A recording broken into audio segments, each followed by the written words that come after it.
Hi hello welcome to కొలుగురి 24/7 news channel. Iran, Israel, America మధ్య జరుగుతున్నటువంటి యుద్ధం ఆగిపోయిందా? శుభం కాటు పడింది. శాంతి ఒప్పందానికి ఇరు దేశాలు కూడా అంగీకరించాయి. ముఖ్యంగా అమెరికా, ఆ తర్వాత ఇరాన్, ఈ రెండు దేశాలు కూడా శాంతి ఒప్పందంపై సంతకం చేయడానికి ఒప్పుకోవడంతో 100 రోజులకు పైగా సాగినటువంటి దారుణ యుద్ధానికి తెరపడింది. ఇప్పుడు ఈ యుద్ధం ఆపడానికి, ఈ యుద్ధం ఆగిపోవడం తమ విజయమని ట్రంప్ అంటూ ఉంటే, నేను అనుసంధానకర్తగా ఉండడం వల్ల నేను అనుకున్నాను కాబట్టి యుద్ధం ఆగింది, ఇది ఖచ్చితంగా అమెరికా విజయం అని ట్రంప్ అంటూ ఉంటే, లేదు ఇది మా విజయం అంటూ ఇరాన్, ఇది టెహ్రాన్ విజయం అని ఇరాన్ అంటోంది. ఈ రెండు దేశాధినేతలు సరే ఇది మా విజయం అంటే మా విజయం అని ఒకరికొకరు గొప్పలు చెప్పుకుంటున్నారు. సరే మిగిలిన దేశాలు ప్రపంచంలోన మీ గొప్పలు మీరు ఎలాగైనా చెప్పుకుంటారా నాయన, మా చమురు మాకు అందితే చాలు, మా చమురు ధరలు మాకు దిగి వస్తే చాలు, మాకు ద్రవ్యోల్బణ సెగ తగలకుంటే చాలు, మా దేశం ఇబ్బందులు పడకుంటే చాలని ఇండియా, చైనా, పాకిస్తాన్, శ్రీలంక తదితర దేశాలు హమ్మయ్య అని ఊపిరి తీసుకుంటూ ఉన్నాయి. అయితే ఇంకొక విచిత్రమైన కథనం కూడా ఉంది. ఓకే, మధ్యలో ఇజ్రాయెల్ ఒకటి ఉంది, తీవ్రమైన అసంతృప్తితో ఉంది. ఆ ఇజ్రాయెల్ చెప్తోంది ట్రంప్, ఆ తర్వాత ఇరాన్, ఈ రెండు దేశాలు వాళ్ళు ఒప్పందం చేసుకుంటే చేసుకోవచ్చు, దాంతో మాకేం సంబంధం లేదు, మాకైతే ఇరాన్ ఎప్పటికీ కూడా శత్రు దేశమే, లెబనాన్, హెజ్బొల్లా వీటి నుంచి మాకు ఎప్పటికీ ముప్పు పొంచి ఉంది కాబట్టి మేము మా వంతుగా ప్రయత్నాలు చేస్తూనే ఉంటాము, మా వంతు దాడి మేము చేస్తూనే ఉంటామని నెతన్యాహు తేల్చి చెప్పారు. ఈ విషయంగా ట్రంప్ నెతన్యాహుపై మండిపడ్డాడు. నువ్వు పిచ్చివాడు ఉన్నట్టున్నావు, నీకు అర్థం కావట్లేదు, ఇరాన్ వద్ద అణుబాంబులు ఉన్నాయా బాబు, ఒక్కసారి అది బాంబు వేసిందనుకో నీ దేశం ప్రపంచ పటంలో ఎక్కడుందో కూడా వెతుక్కోవాల్సి వస్తుంది, మీరెవ్వరు మిగిలి ఉండరు, అది మీకు అర్థమవుతుందా అని తీవ్ర స్వరంతో ట్రంప్ హెచ్చరించాడు. ట్రంప్ హెచ్చరించినా కూడా దేశ ప్రజల ఒత్తిడి ముందు నెతన్యాహు తల ఒగ్గక తప్పలేదు. ఏ దేశానికైనా ఆ దేశానికి ఉండేటువంటి అజెండా ఆ దేశానికి ఉంటుంది, ఆ దేశానికి ఉండే ప్రాధాన్యం ఆ దేశానికి ఉంటుంది. అమెరికా చెప్పినట్టు అందరూ వినాలంటే అది అయ్యే పని కాదు. కానీ అమెరికా మాత్రం తన డాలర్ల ధీమాతో, తన గుత్తాధిపత్యంతో, తన దగ్గర ఉన్నటువంటి ఆయుధ సామాగ్రి ధీమాతోన ఎప్పటికప్పుడు దేశాలను ఒత్తిడికి గురి చేస్తూనే ఉంటుంది, తన గుప్పిట్లో పెట్టుకోవడానికి ప్రయత్నిస్తూనే ఉంటుంది. ఇప్పుడు మనకు ట్రంప్ కనిపిస్తున్నాడు, అంతకుముందు ఒబామా కావచ్చు, అంతకుముందు ఇంకొకరు బైడెన్ కావచ్చు, ఇంకెవరైనా కావచ్చు కాక ఏ దేశ అధ్యక్షుడు వచ్చినా కూడా. అందుకోసమే అమెరికన్లు మాకు కావాల్సింది రాజకీయాలు నడిపేటువంటి అధ్యక్షుడు కాదు, మాకు కావాల్సింది పక్కా బిజినెస్ మ్యాన్ అని ఆ దేశీయులు అంటున్నారు. డీల్ కుదుర్చుకోవాలి, ఇతర దేశాలతో ఎవరైతే ఖచ్చితంగా డీల్ కుదుర్చుకుంటారో వాడే మనకు ముఖ్యమైన అధ్యక్షుడు అవుతాడు అని ఆ దేశవాసులే అంటున్న సమయంలోన మరి అధ్యక్షుల తీరు మనం వేరుగా ఎలా మనం అనుకోగలం? అందుకోసమే ట్రంప్ పిచ్చిగా మాట్లాడుతున్నట్టు మనకు అనిపిస్తుంది, కానీ ఆయన ప్రతి మాటలో కూడా ఒక సైలెంట్ డీల్ మనకు కనిపిస్తూ ఉంటుంది. ఇక్కడ కూడా ఆయన మళ్ళీ ఏ డీల్కు తల ఒగ్గాడు అంటే కేవలం అణు ఒప్పందంపైనే ఆయన ఆధారపడి ఉన్నాడు. సరే ఇరాన్ అంటోంది మేము అణు ఒప్పందం గురించి ఏం మాట్లాడలేదు కదా అని, కానీ ఆయన ఒప్పుకోవట్లేదు. లేదు, అణు ఒప్పందం పైన మాట్లాడి తీరాల్సిందే, అణు పరీక్షలు నిర్వహించడం, అణు ఆయుధాలను వ్యాప్తి చేయడం అనేటువంటిది ఇక ఇరాన్ మర్చిపోవాల్సిందే, జీవితాంతం మర్చిపోవాల్సిందే అని గట్టిగా ట్రంప్ చెప్తున్నాడు. అంతేకాదు ఇరాన్ తన వద్ద ఉంచుకున్నటువంటి 400 కేజీల శుద్ధి చేసిన యురేనియంను బేషరత్తుగా అప్పజెప్పాలి, నిర్వీర్యం చేయాలి, డిఫ్యూజ్ చేయాలి అని కండిషన్ కూడా పెడుతున్నారు. మళ్ళీ ఇరాన్ దీనికి ఒప్పుకొనిందా అంటే బహుశా ఒప్పుకొనిందేమో, లోపాయికారిగా ఒప్పుకొనిందేమో మనకు తెలియదు, కానీ యుద్ధం అయితే ఆగింది, దేశాలన్నీ ఊపిరి పీల్చుకుంటున్నాయి. అయితే ఇక్కడ ఒక దయనీయమైనటువంటి మానవీయమైనటువంటి కథనం మనం అందరం మర్చిపోతున్నాం. అమెరికా రంకెలు వేసింది, ఇజ్రాయెల్ రంకెలు వేసింది, గల్ఫ్ దేశాలు రంకెలు వేశాయి, ఇరాన్ అంతకు సరిగా రంకెలు వేసింది, ఇవన్నీ బాగున్నాయి. కానీ కుదేలైపోయింది ఎవరు? బిక్క చచ్చిపోయింది ఎవరు? ప్రాణం అరచేతులు పెట్టుకొని రాత్రులు నిద్ర పట్టక ఆకాశం వైపు బేలగా కన్నెత్తి చూసింది ఎవరంటే ఇరాన్ దేశస్థులు మాత్రమే, ఇరానీయులు మాత్రమే. మరి ఇవాళ ఇరానీయుల మనసులో ఏముంది?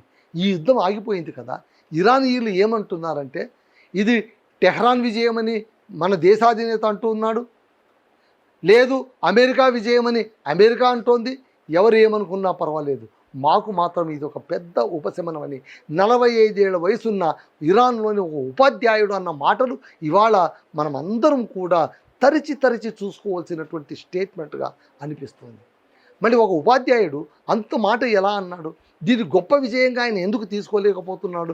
ఇరాన్ సాధించిన విజయంగా ఆయన ఎందుకు తీసుకోలేకపోతున్నాడు అంటే ఆయన కళ్ళెదుటే చావులు చూశాడు కాబట్టి, ఆయన కళ్ళెదుటే రక్తపాతం చూశారు కాబట్టి, ఒక స్కూల్లో 140 మంది చిన్నారులు పాశవికంగా మరణించిన దారుణ మారుణ కాండను కళ్ళారా చూసినటువంటి వ్యక్తి కాబట్టే ఆయనకు యుద్ధం ఒక విజయం కాదు, యుద్ధం ఆగడం అనేటువంటిది ఒక ఉపశమనం మాత్రమే.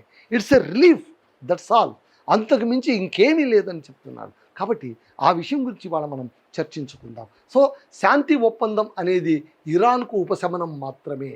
శాంతి ఒప్పందాన్ని టెహ్రాన్ విజయంగా ఇరాన్ ప్రకటించవచ్చు, కానీ ఇరాన్ పౌరులు మాత్రం తమ బతుకులకు ఇది ఒక పెద్ద ఉపశమనం అని అంటున్నారు. నిజంగా కూడా ఇంతకాలంగా మనం చూస్తుంటే ఇరాన్ లోపల ఏం జరుగుతోంది? కీలక నేతలు చచ్చిపోయారు. ఫిబ్రవరి చివరి వారంలోనో మొదటి రోజే యుద్ధం ఎప్పుడైతే ప్రారంభించారో ఆయతుల్లా ఖొమేనీ, ఆ దేశం సుప్రీం లీడర్, చనిపోయారు. బంకర్లో ఉన్న అతన్ని జాడగట్టి పసిగట్టి బాంబులేసి మరి చంపి పడేశారు. అక్కడి నుంచి యుద్ధ తీవ్రత మొదలైంది. ఆ రోజు నుంచి 100 రోజుల దాకా కీలక నేతలు ఒక్కొక్కరిని పోగొట్టుకుంటూ పంటి బిగిన యుద్ధం చేసినటువంటి ఇరాన్కు తెలుసు ఆ కష్టమేంటో, అక్కడి ప్రజలకు తెలుసు ఆ నష్టమేంటో. సో ఇక్కడ యుద్ధంతో కుదేలయ్యింది దేశ పౌరులు మాత్రమే, వారి ఆర్థిక పరిస్థితి మాత్రమే. ధరలు తగ్గుతాయో లేదో తెలియదు, ఉద్యోగాలు వస్తాయో లేదో యువకులకు తెలియదు, పిల్లల భవిష్యత్తు బాగుంటుందా లేదా అని అక్కడి పౌరులు మదన పడిపోతూ ఉన్నారు. ప్రపంచ దేశాలు ఇరాన్ హర్ముజ్ జలసంధితో రాజకీయం చేసిందని అనుకుంటూ ఉన్నాయి.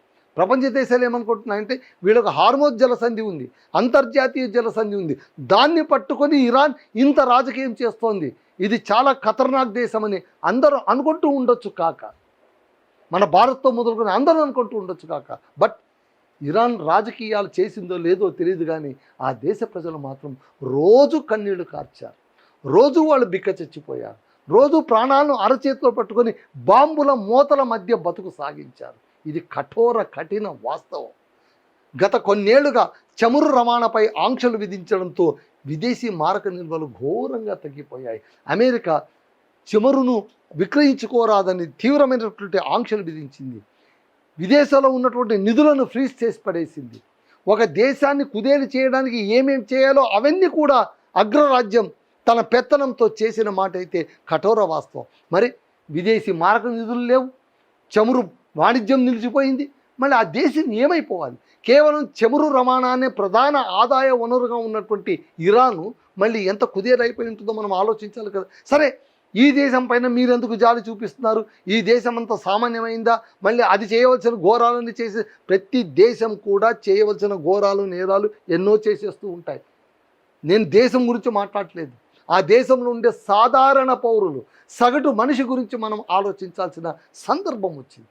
దాని గురించి మనం మాట్లాడాలి. సో మాకు రాజకీయ విజయాలు అక్కర్లేదు, మార్కెట్కు వెళితే కొనగలిగే శక్తి ఉంటే చాలని 45 ఏళ్ల ఉపాధ్యాయుడు కామెంట్ చేశారట ఇరాన్లో. బాబు, నాకు యుద్ధ విజయాలు అక్కర్లేదు, మీరు జబ్బలు తెరుచుకోండి, మీరు ప్రగల్భాలు పదులుకోండి, మీరు జెండాలు ఎగరేసుకోండి, మాకేం అభ్యంతరం లేదు, మాకు కావాల్సింది రాజకీయ విజయం కాదురా నాయన. We don't want any political victory, we don't want. But నాకు ఒక పర్చేసింగ్ కెపాసిటీ ఉండాలి, నాలో ఒక కొనుగోలు శక్తి ఉండాలి.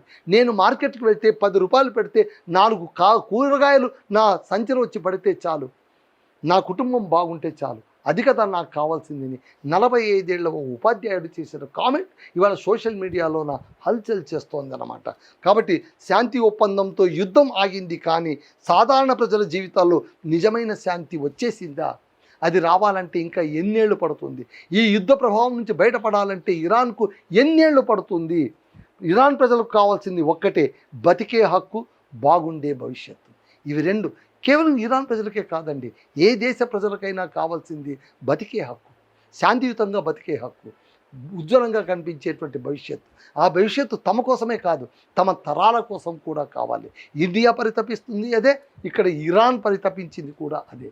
కాబట్టి ఇక్కడ ఏం ఇక్కడ చూడండి, అమెరికా చమురుపై ఆ ఆంక్షలు విధించడం వల్ల ఇరానీయుల జీవితాన్ని దెబ్బతీసింది. విదేశీ బ్యాంకింగ్ వ్యవస్థ దెబ్బతినడంతో మందులు, వైద్య పరికరాలు చాలా కష్టమైపోయాయి. పరిశ్రమలకు అవసరమైనటువంటి ముడి సరుకుల దిగుమతులన్నీ తగ్గాయి. దేశ ఆర్థిక వ్యవస్థ ఘోరంగా బలహీనపడింది. పరిశ్రమలన్నీ మూతపడ్డాయి. ఇరాన్ యువత పరిస్థితి మరింత దారుణంగా తయారైంది. నిరుద్యోగం పెరిగిపోయింది. మళ్ళీ ఇంత అల్లకల్లోలమైనటువంటి ఇరాన్లోన ఇప్పుడు యుద్ధం ఆగింది అంటే ఒక ఉపశమనం. It's a great relief. అంతకు మించి ఇంకేం లేదు. మనలాంటి ఇండియా లాంటి దేశాలకి యుద్ధం ఎక్కడో జరుగుతూ ఉంటే దెబ్బతిన్నటువంటి మనమే అనుకుంటున్నాం, ఈ యుద్ధం ఆగిపోతే బాగుండురా నాయన, పెట్రోల్ ధరలు మళ్ళీ తగ్గితే బాగుండును, గ్యాస్ ధరలు తగ్గితే మళ్ళీ బాగుండును, రూపాయి కొంచెం బలపడితే బాగుండును అని మధ్యతరగతి జీవులన్నీ మొదలుపడేటువంటి పరిస్థితి ఇది అన్నమాట. సో ఇదండి ఇరాన్ సగటు పౌరుల మనోగతం. ఇదండి ఇవాళ మన విషయం. That's all.